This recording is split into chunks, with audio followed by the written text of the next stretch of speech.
Ang problema ng mga senior citizens talaga ay health talaga, Sister L. Tama Ayan. yan, At siyempre, lalo yung mga Gen Z, ayan. Senior. Gen Senior. At para lalo pang gabayan sa kalusugan natin mga seniors, ayan, pati yung mga millennials, ayan. Kasi mga bata ngayon, inaatake na rin eh. Ha? Mga Nakakatakot. maintenance lakay. Mga At maintenance. kasama natin ngayong umaga ang ating kaibigan, artistahin. Ayan. Maganda ang daloy ng dugo. Ayan. Lalo ngayong love month, malapit na ang Valentine's Day. Ayan. Oo nga pala, no? Ayan. Sabi ko, artista ba yun? Sabi, hindi, basketball player yun. Ay, Dr. Gary C, magandang umaga po. Ayan, Good morning, Doc. Magandang gabi sa iyo, Lakay Deo at kay Sister L at sa lahat ng mga nanonood at nakikinig. Ayan. Magandang umaga po. Doc, madalas nating, di ko na tanong kung kanino ka nagpapa-facial. Ayan. Kasi ang kinis ni Doc eh. Tapos ang nga, puti-puti ni Doc. Oo nga, parang Nagmukha, Rota. lakay nagmukha akong negra kay Doc eh. sabi ko siya, flawless yan eh. Ayan. Doc, madalas natin marig na ang hypertension ay tinatawag na silent killer, Doc, ha? Ano po ba yung mga senyales na ang isang tao ay may mataas na blood pressure na pala? Ayan, kahit pakiramdam niya ay wala, normal lang, okay lang. Wala namang nararamdamang kakaiba. Ayan, masigla. Magandang pag-usapan yan dahil Valentine's Day. Ayan, okay po. Araw ng mga puso. Baka malaksan tayo dyan eh. Una-una, Lakay Deo, ang hypertension, wag natin asahan na ibabase natin sa nararamdaman. Dahil maraming inaatake sa puso na walang naramdaman, isang atake, patay.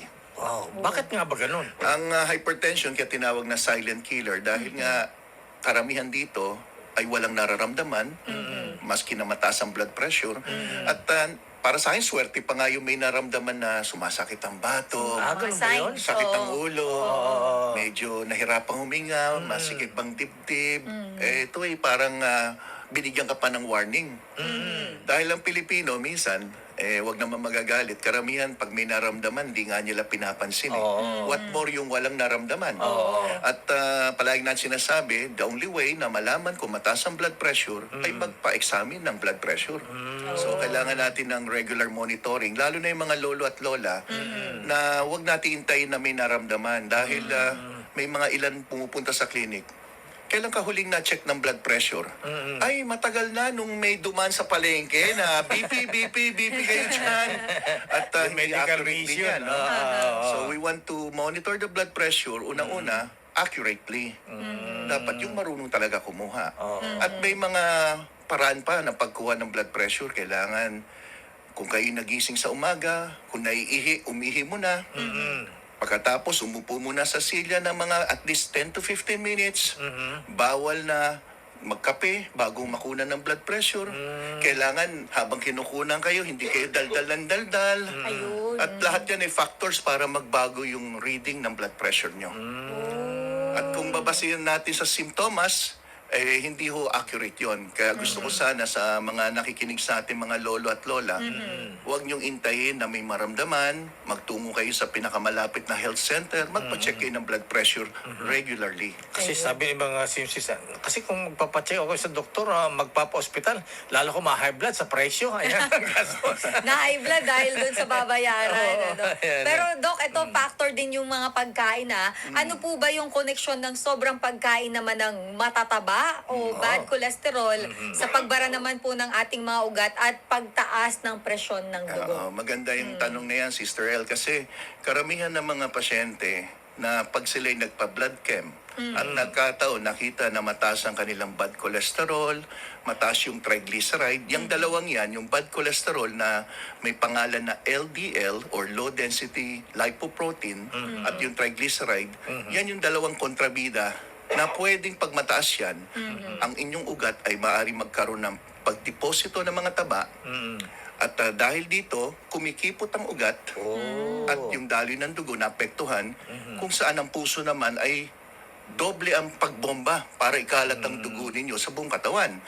Yung hirap sa pagbomba ng puso, isa sa dahilan kung bakit tumataas ang blood pressure. Ganun ba yun? So, yung pagkain ng mga taba-taba ng baboy ay pinagbabawal, pero hindi naman lahat ng taba ay bawal dahil may mga taba naman sa pagkain ng isda Ayun. na maaari naman makatulong kaya pinapakain ng yung mga omega ba ang tawag Yan. dyan, Doc? yung mga fish oil. Ayan, ang Fish fish oil. oil. Ayan. So pwedeng kumain lang po kayo ng mga matatabang isda, kadalasan yung salmon, kaso mahal, mackerel, Ayan. tuna. Ayan, Yung mga yan ay mayaman sa Eh, sa omega-3 or fatty acid na tinatawag. may fish oil ba yung tilapia? Ayan, galunggong. Tilapia. Oo. Meron ba? Bangos. May fish oil yan, Oo. bangos. Ayan. Yung mga taba niya, mga isdang yan, ay tinatawag natin na essential oil. Pag sinabing Kailangan. essential oil, kailangan natin essential. Aha. Pero hindi ginagawa ng ating katawan. So we have to get it from food source o kaya supplementation. Ayun. Ayan. So, yung palang kailangan na rich in fish oil o omega oil. Ayan, Omega-3. Oo. Omega-3. Oh. Yung omega-3 fatty acid na tinatawag, yan yung madalas natin makita pati sa mga infant formula, yung tinatawag na EPA, DHA. Itong dalawang to, EPA at DHA, mga kilalang mga good oil or fat, mga sinatawag na healthy fats na nagbo-boost ng brain. Oh.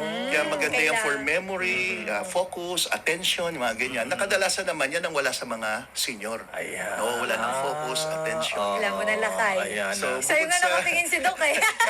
Pakatingin ka sa mga bisita natin. Napansin ko parang nasa clinic lang ako. Magalit si Mr. Ray de la Cruz. Ayan. Tapos, Si Boss Tony Tanyada. Ayan.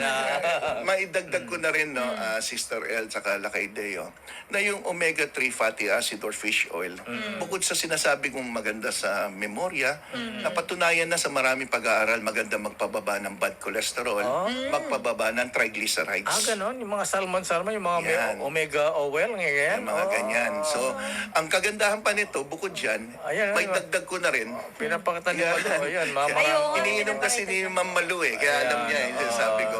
So, Bangos oil yan. Oo. Yan. Bangus mo. at isa pa na pwede kong i-add, ang pagkakaroon ng heart attack and stroke. Mataas yan pag mataas ang cholesterol at triglyceride. Pero may isa pa tayong nakakaligtaan. Pwede rin inflammation o pamamaga ng ugat. So yung pamamaga ng ugat or inflammation, kadalasan nakikita yan sa habang nagkakaedad, habang ikaw ay mahilig kumain ng mga pinagbabawal, kasama na yung matamis, ay natutulungan din ng omega-3 fatty acid para ibaba. Nababawasan ng inflammation. Kaya yung ugat na namamaga, magkukos ng pagkipot ng ugat, yung ugat Luluwag. na may bara, Aha. yung ugat na malapot ang dugo, lahat yan ay naapektuhan ng daloy ng dugo. Pero pagkasagana ng omega oil, Doc Gary, yung medyo bara-bara, nililinis ba yan? Parang ano yan? Parang nabobomba ba yung barado na nagagawin ba ng parang para lumuwag yung daloy? Kasi maganda ni oil. Ayan. Yes. May oil siya. Ayan. Kasi once na nabawasan mo yung pamamaga ng ugat at ang dugo mo ay nabawasan ng thickness o kapal, o itatawag natin pamumunan dugo, mas maganda ang chance na maging magandang daloy ng dugo at ang blood pressure mo unti-unti na gumaganda Ayan. rin. Okay, Doc. So, maraming gamit. Isang tanong na lang. Ayan, hingan namin yung advice. Dahil ngayon malapit na ang Valentine's Day. Ayan, alam mo na maraming mga seniors, mga Gen Z. May mga syota, Daisy. Ayan, Daisy 8, Daisy 7, Tama. mga ganyan. Magde-date yan. Di siyempre, minsan may carnal knowledge session yan. Ayan. So, ano ang advice mo? Yung mga magde-date ngayong Valentine's Day. O, tsaka kakain din yung mga yan, Doc. Oo. Ito ay isang advice na nagmula sa isang doktor na specialista sa senior. Aha. Unang-una, make sure gagawin nyo lang yan sa partner nyo. Oh. Legal partner dapat. Para mabawasan yung stress or anxiety. Ganun ba? Yan ang unang-una. So, hindi pwedeng magsa-side do tayo kung 14 lang. February 14 lang. Walang mga 13 and 15. Walang pre and after. Wala. So, yan. Parang dinediretso ko na kay Lakay ito. Ha? So, Alam mo, bawal sa relihiyon namin yan, Doc. yan yung una. Pangalawa, make sure huwag kayong iinom ng mga pampatindog basta-basta. Oo. Kasi Basta. marami dyan, baka Aha. matigas nga yan, pero matigas ka rin pagkatapos gamitin. Ayan. Ayun, Kaya nako. natandaan niyo Kaya yan. sabi na isang kaibigan nating doktor din, ayan, Dr. Elmer, ayan, sabi honeymoon herbal tea. Ayan. Make sure na magpasangguni rin sa doktor bago uminom para Ayan. sigurado tayo. And Okay. check your blood pressure regularly dahil ayaw natin na mataas na yung BP nyo, lalo pang tumaas during Okay. yung ginagawa nyo. Oh. Dr. Margie Holmes, sir. Ayan. Dr. Gary, maraming salamat Napalitan yung po. pangalan ni Doc. Dr. Gary, maraming salamat po and happy Valentine's Day. Thank you, Ayan. Doc. Kaya marami Thank you naman tayo very much, natutunan Doc. ngayong Ayan, umaga. Ayan. Doc